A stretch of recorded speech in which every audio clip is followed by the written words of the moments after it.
Universidad San Sebastián, una gran universidad, presenta Agenda Nacional en CNN Chile.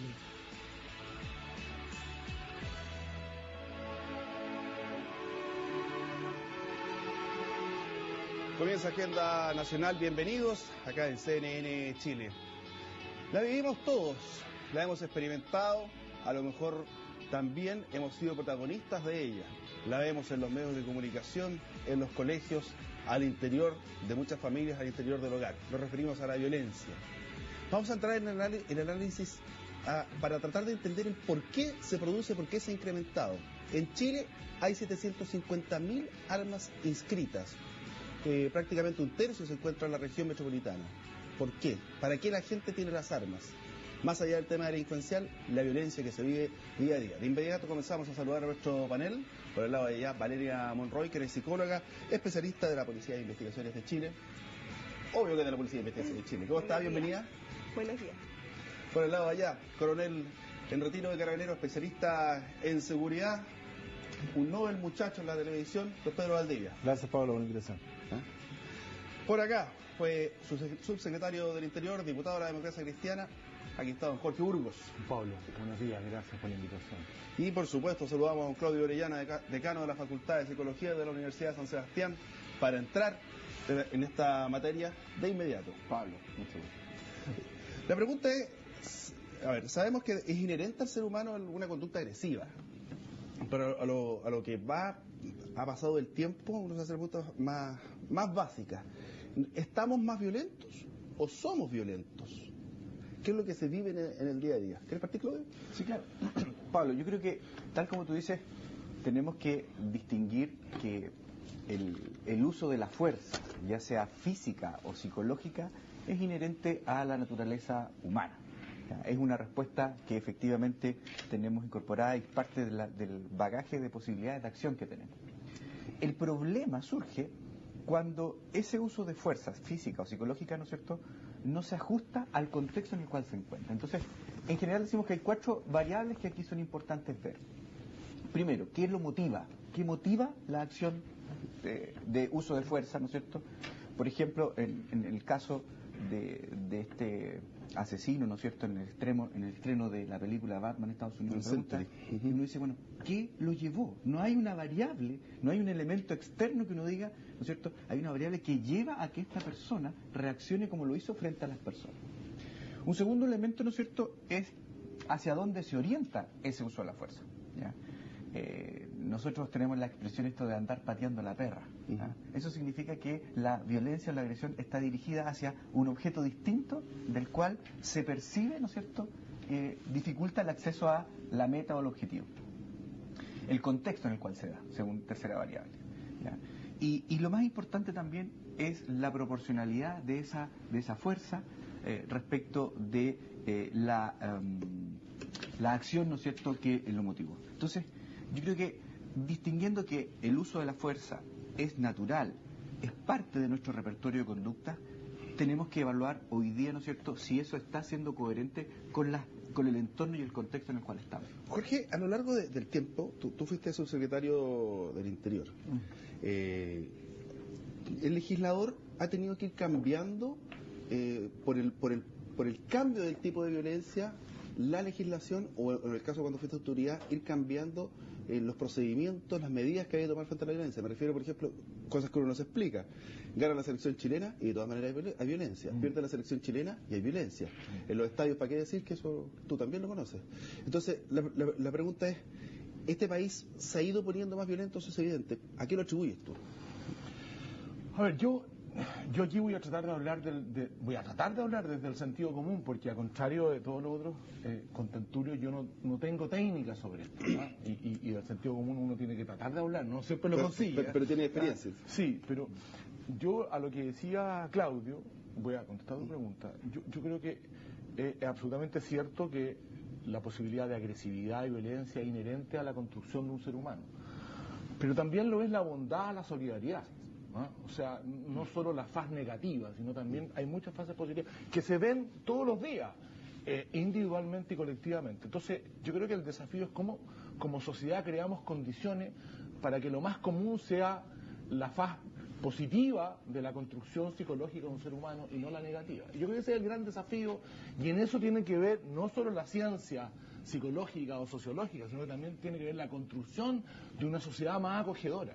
Yo creo que eso es esencial, y creo que buena parte de la violencia tiene que ver con una sociedad bastante humillante que hemos ido construyendo, particularmente vinculada, en mi tesis, a un consumismo exacerbado, donde la exclusión de ese consumo produce situaciones muy brutales de violencia. Yo, para preparar un poco esta intervención, este programa, releí un libro de un gran sociólogo, tú lo debes conocer, se llama Gilles Lipovetsky, del 2006, en que habla de la felicidad paradójica a partir de la exclusión de esta sociedad de consumo. Yo lo recomiendo la lectura porque es realmente notable cómo toca el tema. Respecto a lo que tú dices, yo tengo la sensación de que muchas veces la política es reactiva y no es preventiva. Y eso es un juicio de reproche a la política que yo conozco más directamente en los últimos 25 años, no solo a un determinado gobierno. Hay una cierta sensación, pero más que sensación, hay una cierta forma de actuar reactivamente y no de anticipación. Yo creo que la receta de más represión puede ser en determinado momento una buena receta, pero no es la que soluciona el problema de la violencia instalada. Yo creo que la contención social del delito sigue siendo mucho más importante. Uno tiene que darse cuenta, por ejemplo, yo leí hoy día en El País de España. ¿Tú sabes cuál es la tasa de paro, como dicen ellos, de cesantía de los menores, de las personas menores de 25 años? Hoy día en España, 53,6%. O sea, más de la mitad de los jóvenes españoles no tienen trabajo. De ahí, obviamente, surge una posibilidad súper real que los grados de violencia aumenten en la sociedad española. Entonces, lo pongo como ejemplo, ¿por qué? Porque la sociedad española, desde el punto de vista de debería adelantarse a eso, crear condiciones de contención de la posibilidad de violencia. Nosotros en Chile lo hemos hecho poco, a veces lo hemos hecho. De repente hay planes de anticipación, pero creo que lo hemos hecho poco y somos demasiado reactivos. En materia de armas, por ejemplo, nosotros seguimos una legislación en lo grueso del año 72, que es la ley de control de armas, que estaba destinada más bien a combatir grupos terroristas o violentistas, no al tema de las armas en las manos de los privados. Y lo que hemos hecho hoy día en general es a restringir la posibilidad. Yo soy de los que creo que las armas en las manos de los privados, como regla general, no puedo decir absoluta, son una mala noticia para la sociedad. Crean más problemas que solucionan. Da una sensación de poder. Valeria, cuando tú vas conociendo los diferentes casos, uno dice, la gente se está poniendo cada vez más mala. ¿En qué sentido? Porque parece que los crímenes son cada vez más atroces cuando se producen crímenes. El caso del Olol, por ejemplo. Entonces, ¿por qué estos grados de violencia, aparentemente a ojo del sentido común, han ido aumentando y han llegado a puntos que nosotros nunca lo habíamos visto, a lo menos acá en Chile? Yo creo que, lo que el crimen del Olol que menciona, son casos aislados, si tú lo ves. La cosa del delito es distinto.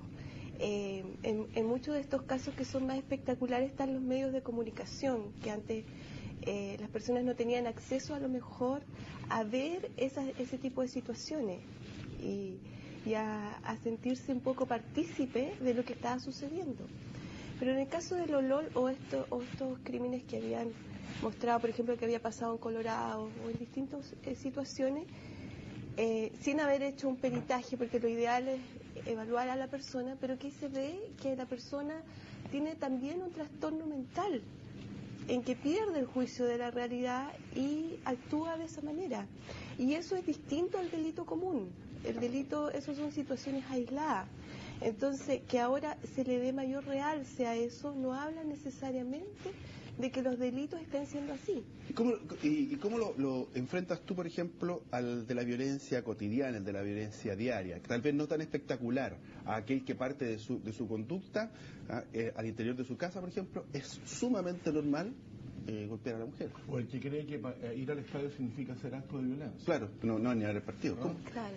Hay unos trastornos mentales, hay una validación de la violencia. Es que lo que pasa, yo creo que la conducta violenta, nosotros lo que vemos es la conducta, ¿no es cierto? Es lo que se ve. Pero detrás de eso hay distintas explicaciones. Y la mirada, por ejemplo, yo como psicóloga tengo una mirada, pero la mirada tiene que ser, es muy restringida. Hay una mirada que es sociológica, antropológica, económica. O sea, la violencia tiene que ser abordada con un criterio mayor. Si uno ve una mirada o una mirada policial, es una mirada que es una de las miradas, pero el delito se da en distintas cosas. Hay personas que cometen los delitos porque están en un contexto en que el delito, por ejemplo el robar, es bien visto. Claro, ahí va yo. Entonces, ellos es parte de su mundo y es parte de lo que ellos hacen. Pero ellos, por ejemplo, hay personas que le van a robar a las personas que tienen más dinero, pero no le van a robar a las personas que comparten su lugar, ¿me entiendes? Hay otras personas que delinquen para causarle daño a otros y porque ellos disfrutan del ejercer la violencia con otros. Hay otras personas que cometen estos actos porque estuvieron en un estado perturbado. Hay otras personas que lo cometen porque junto a eso tienen un consumo problemático de alcohol y droga. O como tú decías, hay relaciones que son violentas. En el caso de la violencia intrafamiliar, que es un tipo distinto. Se da un tipo de violencia que es distinto a lo mejor. Claro, se le llama la atención, es como la entre comillas, normalidad. Voy con Pedro. Pedro, ¿cómo se puede combatir la violencia que significa delito? Bueno, siempre significa delito en general. Cuando es socialmente aceptado, cuando los grupos son cerrados, cuando en algún momento... Yo me acuerdo de una oportunidad que estaban en un lugar específico y una niña me contaba que había salido con su mamá, llegaron tarde y el papá les pegó a las 2 por haber llegado tarde. Y no encontraba lo más normal del mundo. Entonces, ¿cómo se combate este tipo de conducta cuando son parte del día a día y hasta es mal visto no ejercerla? Lo dijiste tú, la validación de la Claro. violencia. Eso es muy jodido. Bueno, difícil pregunta y bueno, los comentarios que han hecho los tres en realidad. Pero en realidad, mira, lo primero que diría es que no se combate, porque si la combatimos, ya estamos ejerciendo violencia. O sea, ¿cómo se lograría más o menos controlar? Yo creo que en el fondo, y es un poco la génesis de lo que es la delincuencia en el país, está sobre la base de por qué viene eso. Y en tema de educación, tema de desigualdad, un tema de oportunidades. Y hoy día ese campo fértil como que está, o sea, tú ves un país creciendo, ves un país exitoso en algunas cosas, si ganamos está la misma violencia, si perdemos a veces, entre comillas, se podría justificar, entre comillas. Y una serie de situaciones que realmente no explican esto, pero cuando uno ve, y lo que más preocupante yo diría que es, dentro de este marco de lo que es la violencia en nuestro país, el tipo de violencia social. Porque el tipo de violencia delictual ha tenido una evolución durante los últimos 30 años, yo diría que como natural, incluso propio del sistema. Hace 30 años, tal como tú señalabas las armas, existían solamente 100.000 armas, 150.000 armas. En Chile hoy día hay más de 1.500.000 se supone con la cifra negra, lo cual obviamente es un elemento para que ese delincuente ejerza un grado de violencia mayor, por una parte. De manera tal de que está todo el tema de la droga que hace perder un poco la estabilidad mental del sujeto que comete el delito y ejerce un grado de violencia mayor. Incluso indirectamente como que es favorable el delincuente hoy día ejerce una mayor violencia cuando comete en primera instancia su delito porque sabe que la reacción policial, Carabineros, la Policía de Investigación es muy rápida, como ocurrió, de manera tal de que necesita rápidamente controlar esa situación. Pero cuando hacemos esta suma de cosas realmente llegamos a tu pregunta central, o sea, ¿cómo controlamos eso? Y eso necesariamente, como ha ocurrido en otros países, yo creo, va por el tema de lo que decía nuestro ilustre diputado, por el tema de la prevención. Pero lamentablemente, el problema de la prevención, que es la mejor herramienta que tiene la seguridad, tiene también la mayor debilidad. La prevención no es muy rentable para nadie. No es rentable porque son políticas de largo plazo. Prevención, por ejemplo, es educación, es recuperación de espacios públicos, es identificación de la persona. Si tú te preguntas el fenómeno de la hormiga de hace 25 años atrás, totalmente distinto hoy día. Porque se identificó el fenómeno de la bandera, la población. La bandera, históricamente, un emblema de la delincuencia, hoy día es una situación recuperada con un parque que hay ahí. O sea, eso es prevención. Pero eso, obviamente, políticamente, yo creo, es como incorrecto hacerlo porque los gobiernos son cortos, porque las políticas no trascienden de un gobierno a otro. Hay una serie de variables que influyen en ello. Si a eso le sumamos la situación interna, lo que es la violencia intrafamiliar, la cual nosotros como sociedad hemos asumido ¿hace cuánto? ¿Hace 10 años atrás que se está contabilizando? Antes para atrás fue una cifra negra que nadie conoció. Unos 14 años. Claro, más o menos. O sea, antes de eso nadie conoció lo que pasaba y pasaba exactamente lo mismo. Entonces, cuando tú te das cuenta de eso, hay tantas maneras como atribuirlo. O sea, cuando uno lo atribuye, porque en muchas manifestaciones que uno a veces participa, dice, bueno, tuvimos un gobierno fuerte, autoritario, militar, pues ya, o el apellido que ustedes le quieran poner, que trastocó un poco determinadas cosas. Entre ellos, por ejemplo, la costumbre de la juventud de salir temprano. O sea, eso se cambió ahí. Porque había toque queda, entonces pasaron los de toque a toque, y ahí como que cambió la mentalidad, empezamos todos a salir tarde. 1 de la mañana, 2 de la mañana. En otros países no es así, no ha pasado eso. Pero pasa también de que cuando tú tratas de asociar eso un poco a como herencia de lo que ocurrió ahí, tampoco lo es, porque esta violencia que estamos viendo hoy día, ¿dónde está radicada? Entre los 12 y 20 años, ahí es donde está el germen de la violencia. ¿Sabes lo que pasa? Que podemos ir, mira, aquí llega un Twitter que tiene razón, dice, ¿cómo no va a haber violencia con sueldos mínimos entre 78 y 193 mil pesos? Excelente, pero cuando hay situaciones en las cuales hay violencia de por sí, muchachos de 15 años, bullying, por ejemplo, ¿verdad? Estamos viendo que se agarra la combo a la salida de una discoteca porque sí. ¿Qué reflejo tiene con esto y de qué forma lo vamos a ir controlando? Lo invitamos a participar antes de irnos a la pausa en @agendanac, para que me mandes tus tweets, tus opiniones, tus preguntas o en el hashtag Agenda Nacional. Participa tú, ayúdanos a hacer este programa para poder ir de alguna forma entendiendo cada uno de estos fenómenos. Ya volvemos acá en CNN. De vuelta acá en Agenda Nacional. Recién explicábamos o tratábamos de entender variables sociológicas y situaciones que se ven en el mundo real. Una de esas, por ejemplo, es la tremenda desigualdad, al sentirse excluido, de alguna forma ir al estadio a desahogarse, ir pasando por la calle y ver, por ejemplo, el paradero bonito, romperlo y rayarlo. Pero, ¿cómo se explica, por ejemplo, conductas como el bullying, que son de violencia? Y mira, el bullying se define como la violencia que se ejerce, la intimidación, esa es la traducción más cercana, que se ejerce al interior de los colegios. Pero yo te diría que hay bullying hasta en el mundo laboral y en el mundo adulto. Y en la política también.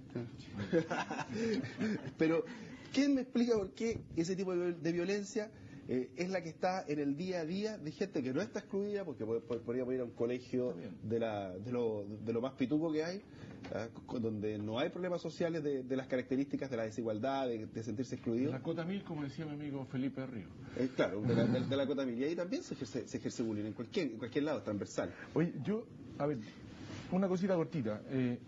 Yo tengo la impresión de que en el tema del bullying y ese tipo de violencia que estamos viendo más hoy día y que se discuten más en los medios de comunicación, que yo creo que es una buena noticia que haya más transparencia de los abusos sexuales, que es una violencia brutal también. Tremenda. Yo creo que en eso yo tengo una percepción ahí que no necesariamente hay un aumento muy brutal, sino que hay una mayor transparencia. Yo, que soy mucho mayor que todos los que están acá, probablemente más cerca de Pedro, en mi época escolar. Tú eres muchísimo más joven que Pedro. Muchísimo. En mi época escolar, que es sesentera, setentera, en los colegios, y yo estaba en un colegio, lo que tú denominaste pituco, particularmente en esa época, era más pituco que ahora, había bullying. Y yo fui más bien victimario que víctima, pero participé, como todos los niños. Entonces, y eso era súper oculto, súper oculto. Yo una de las cosas que recuerdo como mal hechas en mi época escolar es que a un chiquillo nosotros terminamos haciéndolo salir del colegio, porque le decíamos mariquita, eso hoy día en los colegios, antes era tolerado, o callado si lo quieres. Claro. Hoy día es afortunadamente reprochado y puesto en visión pública. Bueno, yo creo que detrás de todo esto está la falta de tolerancia por la diferencia. Porque en el bullying que tú hablas del nivel socioeconómico alto, o de cualquiera, transversal, ¿quién es la víctima del bullying? El niño que es distinto, que tiene algún defecto físico, que es más tímido, que tiene algún tipo de debilidad, algún tipo de... que se transforma. Esa es probablemente la palabra más clara. Que es distinto. ¿No? Entonces, ¿qué pasa como sociedad también? ¿Qué tan tolerantes somos con la diferencia? Con nuestras diferencias y cómo manejamos las diferencias.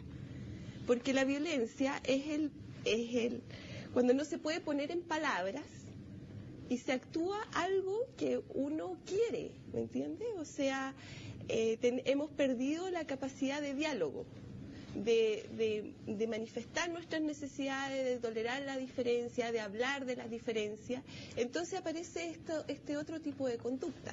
Y ahí es cuando tú dices, bueno, esto no tiene que ver con lo social. Y sí y no. Y por eso yo te digo que la visión de la violencia tiene que ser una visión bastante general, porque en algunos lados, si tú ves los datos estadísticos, claro que tiene que ver con las diferencias y la falta de oportunidades, como han dicho acá, y que se ha visto en estudios, pero también tiene que ver con cosas a nivel psíquico, a nivel de formación, Porque todas estas personas, si tú las vas viendo, muchos de ellos tienen una historia de maltrato de infancia.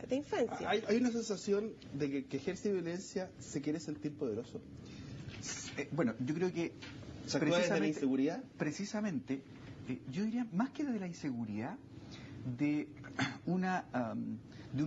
una mirada errada de cómo diferenciarse, ¿ya?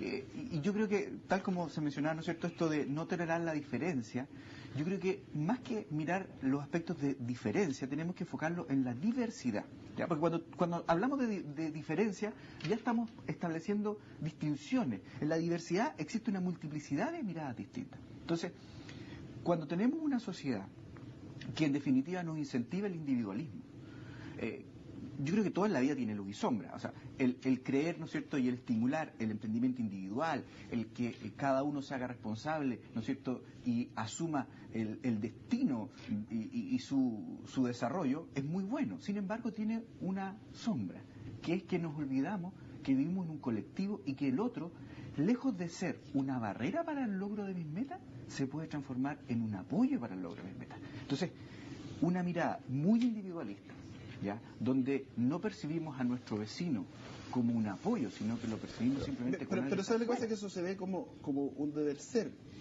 pero en la práctica no es así. No, por eso te digo, en la práctica vivimos centrados en nosotros mismos. Claro. Y por lo tanto, una forma, ¿no es cierto?, de establecer una cierta dominio del entorno, efectivamente es a través del acto de violencia. Pero mira, hay una violencia que es del día a día. Mira, ayer me pasó la típica del parquímetro, que me estaban cobrando lo que no debían.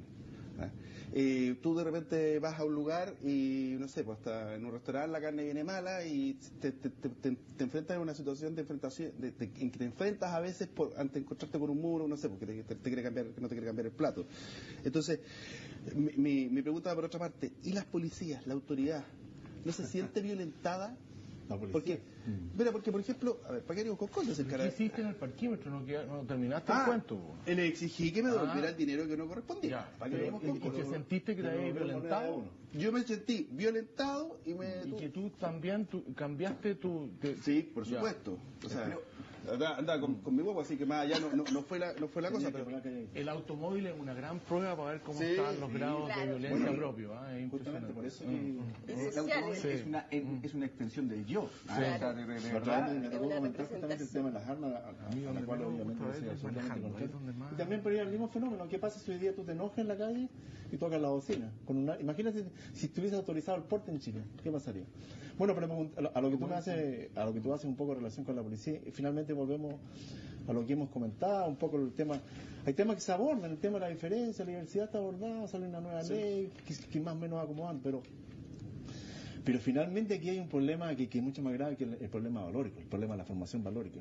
Y que tiene incidencia, bueno, en la desintegración familiar, en todo este grado de violencia intrafamiliar. Y esa pérdida valórica se ve en todo, incluso, mira, que entre comillas es hasta jactancioso, hasta los delincuentes perdieron sus propios valores, o sea, los valores que tenían como delincuentes hace 20 años atrás, hoy día los perdieron. Y obviamente que dentro de nuestra propia sociedad lo hemos reflejado particularmente en quién tiene que ejercer en algún minuto el papel de restablecer el orden público, como es Carabinero. ¿Qué pasa con Carabinero? Hoy día tú ves lamentablemente esa pérdida de respeto, entre comillas, en agresiones directas, cosas que nosotros nunca habíamos pensado antes. ¿Hecha por qué? Por jóvenes.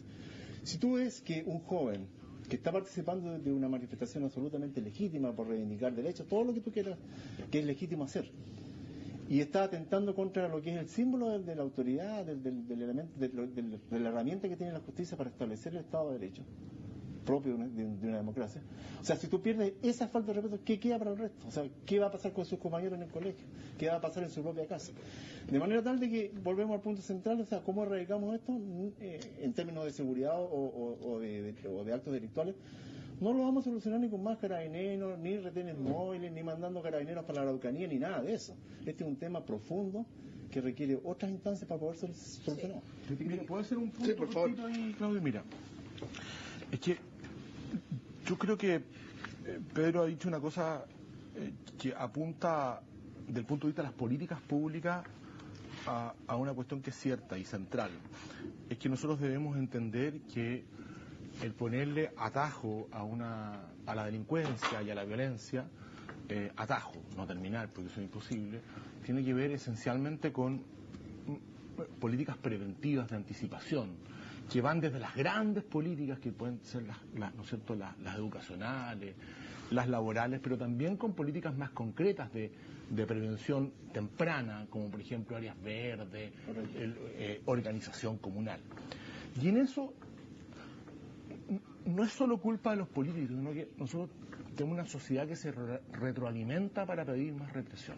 Y eso es súper complicado. ¿A usted se le ocurre un candidato a la presidencia de la República? Ojalá que pasara. Dice, ¿cómo va a enfrentar la delincuencia? Voy a hacer más parques. Voy a subir el número de áreas, el metraje de áreas verdes por habitante en Santiago en tanto.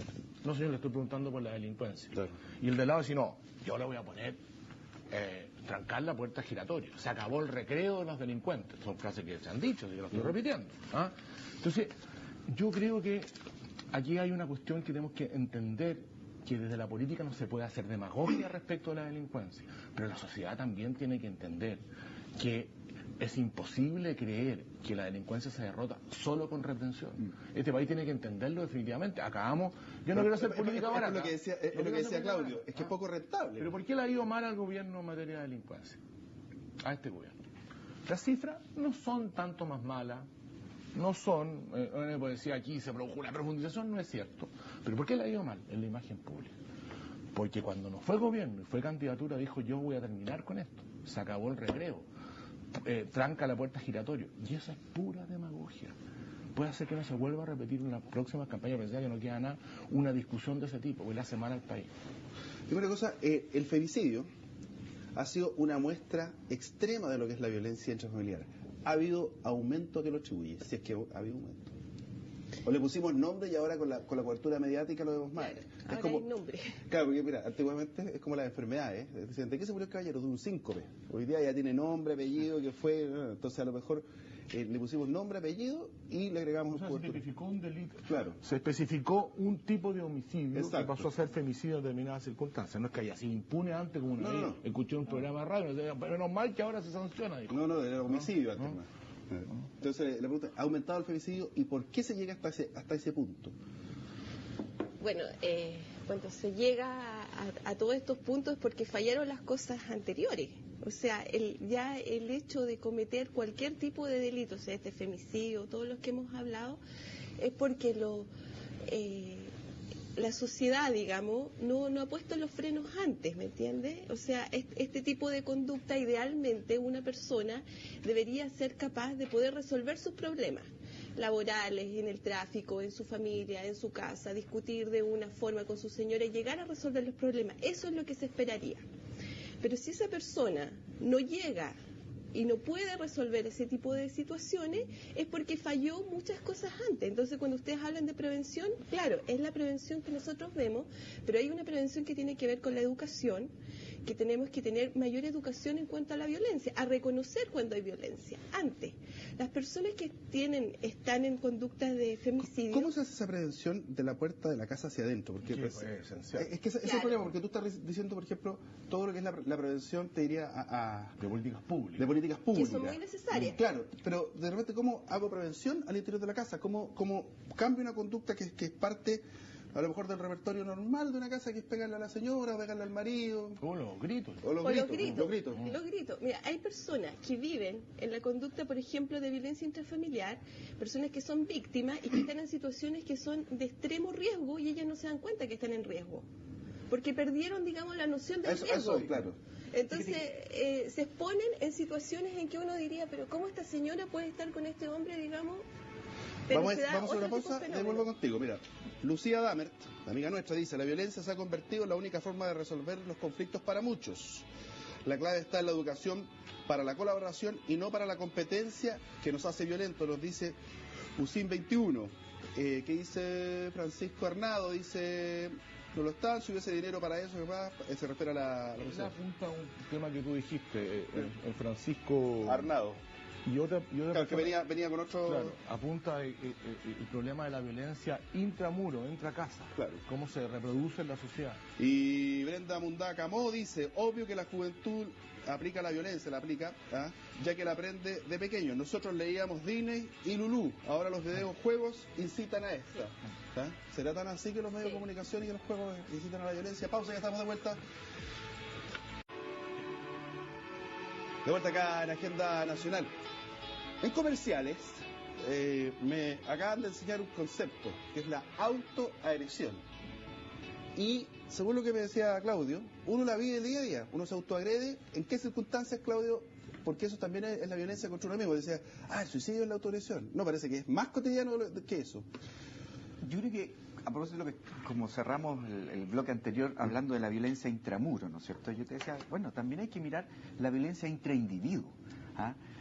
Hoy día el estrés y las manifestaciones asociadas, por ejemplo, el colon irritable, o la úlcera gástrica, muchos de ellos tienen factores psicológicos y que en definitiva son autoagresiones, donde el sujeto, ¿no es cierto?, en definitiva lo que está mostrando es que no es capaz de establecer una sana convivencia, comillas, consigo mismo.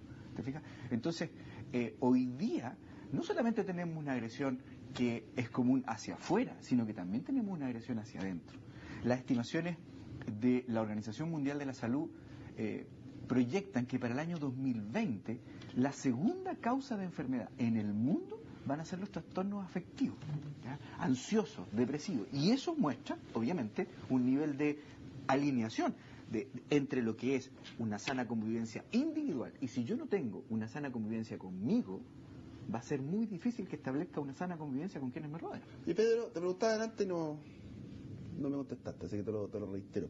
¿De qué manera, por ejemplo, vamos al caso de la Araucanía, de qué manera la violencia que debe ejercer, a lo mejor proporcional, justa o injusta, da lo mismo, que puede ejercer la policía, es parte también de lo que ellos mismos están sufriendo? Me explico. A veces carabineros que han trabajado 24 horas, turno estadio, se fueron después a la manifestación en otra parte. Entonces, y yo no sé si en qué punto para el policía ir a enfrentar una manifestación es ir a enfrentar un enemigo.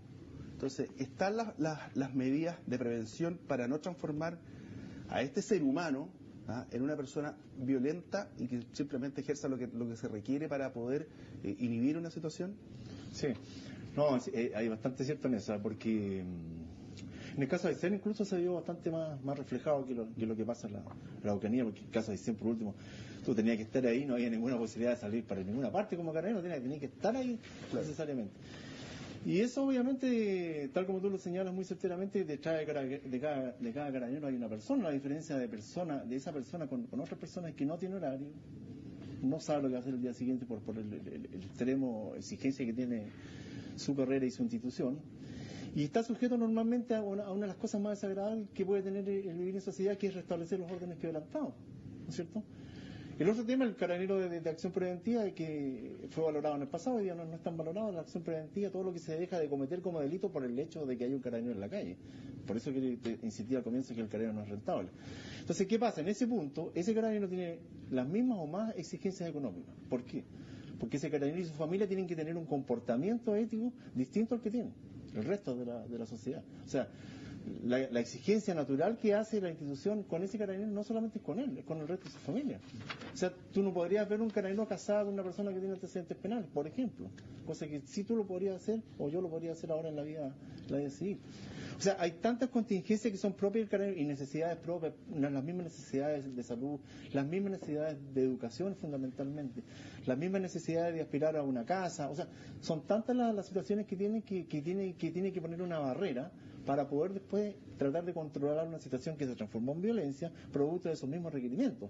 O sea, es posible, dicho de otra manera, de ese carabinero, si no estuviera como carabinero, probablemente estaría siendo parte de la misma protesta. Y con mayor razón ocurre particularmente en las situaciones de los estadios. O sea, en los estadios yo creo que es realmente el reflejo fiel de lo que pasa con nuestra sociedad, donde realmente esa violencia que se ejerce es absolutamente injustificada. O sea, ir directamente al daño, a la lesión, al no respeto por el concepto de la autoridad, indistintamente cuál sea la autoridad. Es difícil para Carabineros, pero Carabineros en ese sentido tiene programas de retroalimentación, no solamente en la parte psicológica de esto, sino que también en el fenómeno que también se vio afectado producto del desarrollo político del país, que es el de los derechos humanos. O sea, hace 25 años atrás, tú no habrías pensado que dentro de la institución de Carabineros hubiese una carrera en que le enseñaran que son los derechos humanos. No existía eso. Hoy día sí existe, parte de la formación. Ahora, yendo a otro aspecto de la misma violencia que vivimos en el día a día. Hay una violencia que la ejercen, por ejemplo, en los medios de comunicación se ve. Es la violencia, esa verbal que nos invita, por ejemplo, de una declaración de un político al otro, de una declaración de un futbolista con el otro. Entonces, si nosotros estamos viendo un repertorio de violencia constante, la vamos repitiendo. Entonces, ¿hasta qué punto una persona comienza a ser anormal en sus conductas violentas si parte de la conducta general es violenta? ¿Cómo la ves tú? ¿Cómo lo veo? A ver, no entiendo muy bien la pregunta, pero podría ser que, si entiendo bien, tú dices que hay un contexto, una sociedad que es violenta y que se está acostumbrando a tratarse de manera violenta. Exacto, esa ¿Sí? es la pregunta, sí. ¿Y en qué punto, digamos, esa persona, uno dice, no está dentro de lo normal y pasó a ser un trastorno? Exacto. ¿Sí? Bueno, son distintas situaciones. Una, que es peligroso como sociedad acostumbrarnos a la violencia. Yo creo que es La pérdida de capacidad de asombro. Claro, y pienso que todavía la tenemos un poco. Pero ¿qué sucede? Cuando exponemos a las personas tanto a estas situaciones violentas y cuando la noticia se torna en eso solamente, las personas empiezan a perder su capacidad de asombro y empezamos como a no ser tan conscientes de aquello y eso puede generar problemas. Ahora, ¿cuándo es un trastorno? ¿Cuándo es un problema para sí mismo o para el resto? Eso ya es distinto. A lo mejor en una discusión se puede tornar un tanto violenta, pero es distinto que en la discusión la persona golpea al otro. O sea, yo creo que hay que rescatar y hay que volver a recordar cuáles son los derechos y a pensar que las personas son personas. ¿Me entiendes? Esto que puede sonar a lo mejor muy simple, pero muchas veces se asume que la persona está cumpliendo un rol y no se ve a la persona como tal, y ahí tú eres más fácil que puedas transgredir ciertas normas o ciertos límites con esa persona. Lo estás viendo como él, como decía, como a lo mejor como un carabinero, lo estás viendo como esto, lo estás viendo como un enemigo, lo estás viendo como una persona que tienes que destruir, no estás tomando la consideración de la otra persona, eso pienso, y tomado en realidad como término de prevención, habría que preguntarse también por nuestra salud mental. Claro. La salud mental, ¿qué estamos haciendo por la salud mental? Como él decía, digamos, como se decía, hay un aumento de las patologías mentales, pero eso se toma como aparte. Y deberíamos tener una mirada más uniforme, o sea, ver que eso también nos afecta. Como autoridad, ¿cómo se reacciona o cómo crees que se ha reaccionado frente, por ejemplo, a la violencia en los estadios? O sea, es una situación que constantemente estamos viendo violencia, pareciera impune. Sí. Pareciera impune, o sea, vemos a este famoso Pancho Malo haciendo arengas todavía, en donde el control de un equipo, de los dirigentes, es, mira, si yo soy el que tengo la relación con ellos y si quiero no lo dejo ejercer y al que se ponga... Entonces, luego te dice, oye, ¿y cuándo se le pone fin a esto? ¿Cuándo se le pone coto? Coto por lo menos, porque en general... Fin difícil. Sí, fin difícil, incluso siempre se cita como un gran ejemplo de políticas públicas que pudieron poner término a buena parte de la acción más como emblemática de grupos de barristas violentos que fueron las barras inglesas, los hooligans. Es cierto, el campeonato de la liga inglesa hace mucho tiempo que se desarrolla, en general sin esos problemas, realmente hay uno que otro. Pero Dios me libre cuando los hooligans salen de la isla, claro, y van a algunos campeonatos. Se producen verdaderos sitios de ciudad. En consecuencia, en ninguna parte se ha solucionado absolutamente, porque creo que hay un fenómeno más profundo ahí. Pero a tu pregunta, yo tengo la sensación de que en el tema de la violencia en los estadios, a pesar que la ley original es del 91, 92, cuando el fenómeno se empieza a desarrollar más fuerte, venía de antes, se actuó un poco tardíamente desde el punto de vista de ciertas políticas públicas, porque hubo mucha tolerancia desde la sociedad a que tenía validez tener como actividad fundamental de un ser humano ser hincha de un club. Sí, eso es una locura. Eso es una locura. uno puede ser hincha, fanático, en mi caso es así, de un club deportivo, pero no puede ser que tu vida esté en función de eso. Y si tú miras varias formas de ser, lo que ocurre después cuando mataron a este pobre chiquillo, lo que significó su funeral, es una opción de vida. Claro. Yo soy guerrero y no soy nada más que eso. Y eso es una alteración. Y eso tuvo que ver también con un medio que toleró eso. Acuérdate tú que cuando surgen las barras, acá el medio periodístico, deportivo, dijo, por fin Chile va a hacer valer su condición de local. Esa fue la primera respuesta. Que sientan que somos locales. Yo acuerdo que los primeros partidos, cuando nos portamos pésimo con los brasileros, se aplaudía acá, decía, sintieron lo que es local, ¿ah? Claro. Y no había ningún reproche, al botellazo, ni una cosa. Entonces vas construyendo una sociedad tolerante de actos de esa Se naturaleza. sabe cómo empieza, pero... De vuelta acá en Agenda Nacional. ¿Qué van diciendo los Twitter? La falta de líderes y ejemplos positivos, caldo de cultivo para la violencia. Ejemplo, las garras bravas, lo que estábamos hablando. Violencia en la Araucanía, nutrida por la desinformación y la manipulación de los medios, la población tiene miedo. En ese sentido, líderes positivos, líderes negativos, a ver, quizás a veces en los medios caemos en inflar a líderes negativos, en darle micrófono a los que no corresponde. Absolutamente. ¿Ah? Es una de las grandes problemáticas. ¿Por qué? Mira, porque definitivamente la sociedad en el fondo es como una familia, ¿no? Si tú te das cuenta, en la familia hay un jefe de familia que impone las reglas de esa familia y que parten por la formación valórica de esa familia, ese jefe de hogar. Entonces, cuando en esa familia se pierde esa formación valórica, se pierde el respeto, hay agresiones mutuas, si tú eso lo exteriorizas, lo que hace la sociedad pasa más o menos lo mismo. Entonces, aquí hay un tema, dos fenómenos bien importantes. Uno, en la pérdida valórica, que es muy relevante, en lo que es la formación de nuestra juventud fundamentalmente. Y otro tema es el tema de la rehabilitación bien entendida, que al igual que la prevención son tareas de muy largo aliento y que por lo tanto políticamente, aun cuando nuestro distinguido político está aquí, son políticas muy poco rentables para el elemento político. No, yo estoy de acuerdo. Porque los gobiernos de 4 años no te van a poder hacer nunca nada, por eso que los gobiernos deberían ser incluso bastante más largos. 17, porque ahí me No. Pero sí. Pero algo bueno tienen los 17 también, hay que reconocer. Bueno, reconozcamos entonces... Podemos hacer 8 foros. Claro, reconozcamos entonces de que... ¿Y por qué es importante esa pérdida valórica y el tema de la rehabilitación? Porque los grandes fenómenos de delincuencia en otras partes del mundo han pasado por eso. Si tú te vas al fenómeno de Estados Unidos, fundamentalmente, que nosotros aquí intentamos hoy día, después que ellos lo hicieron hace 15 años, tratar de tomar algunas medidas de seguridad, ahí está la clave. O sea, en el tema de la rehabilitación, por ejemplo, Los Ángeles, hace 20 años atrás, el problema de las pandillas, el tema del pandillaje. Hoy día absolutamente controlado. ¿Sabes tú cómo? Por todo un tema de rehabilitación dentro de las cárceles, fundamentalmente por la iglesia cristiana.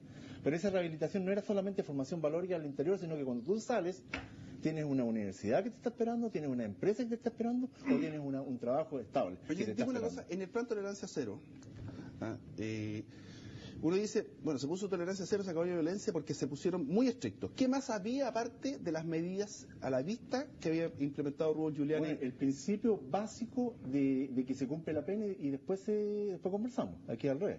Ya. Entonces, primero, segundo punto, eliminación del concepto del delito menor.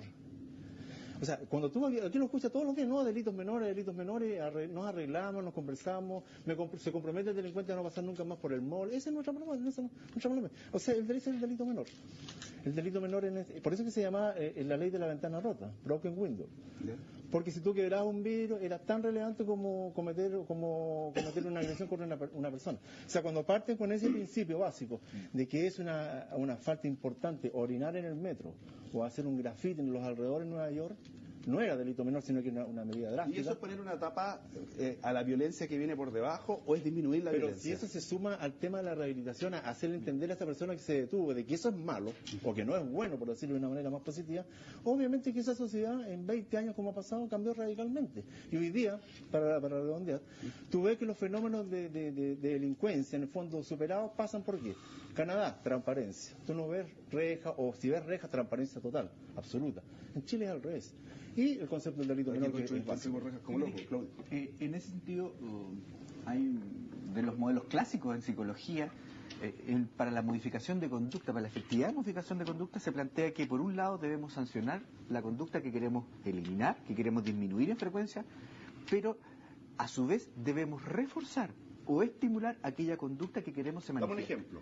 Entonces, por ejemplo, ¿ya? Yo te decía, así como existen, ¿no es cierto?, en los medios de comunicación, en los diarios, los programas de televisión, el bloque policial, donde nos muestran todos, ¿no es cierto?, los actos de violencia, delictivos, ¿por qué no poner el bloque, ¿no es cierto?, social, el bloque solidario, donde además nos muestren algunos espacios de ese tipo? Yo te tengo la solución.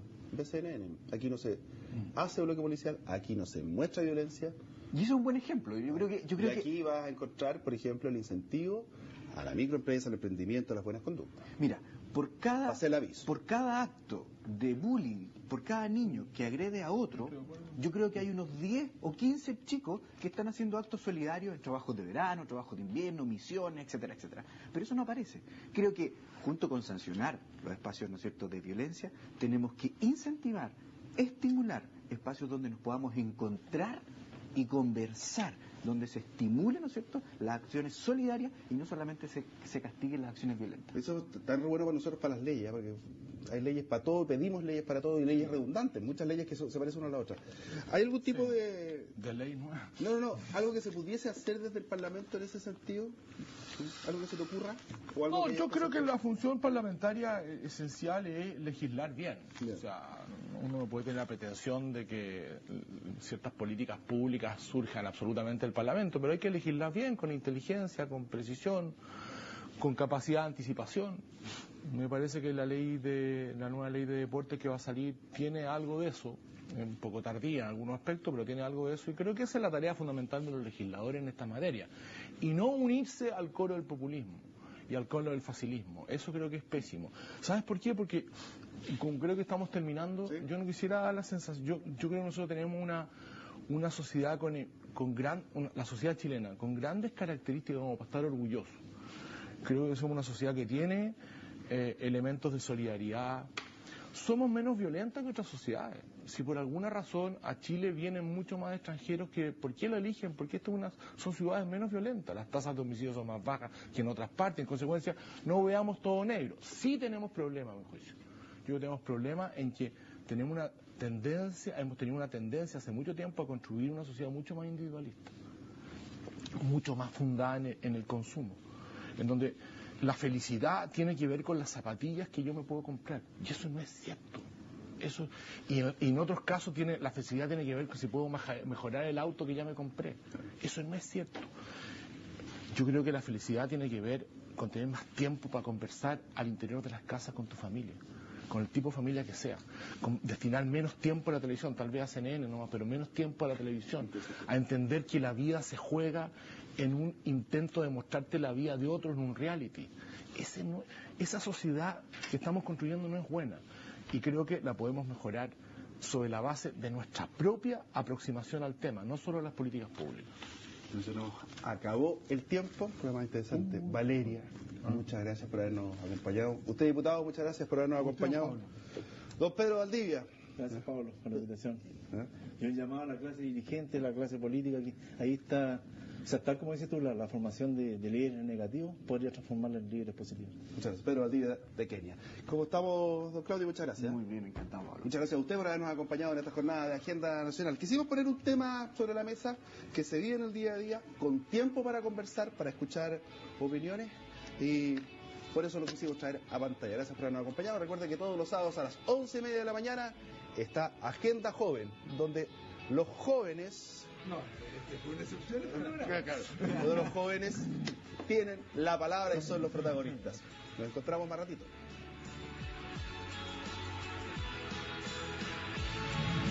Universidad San Sebastián.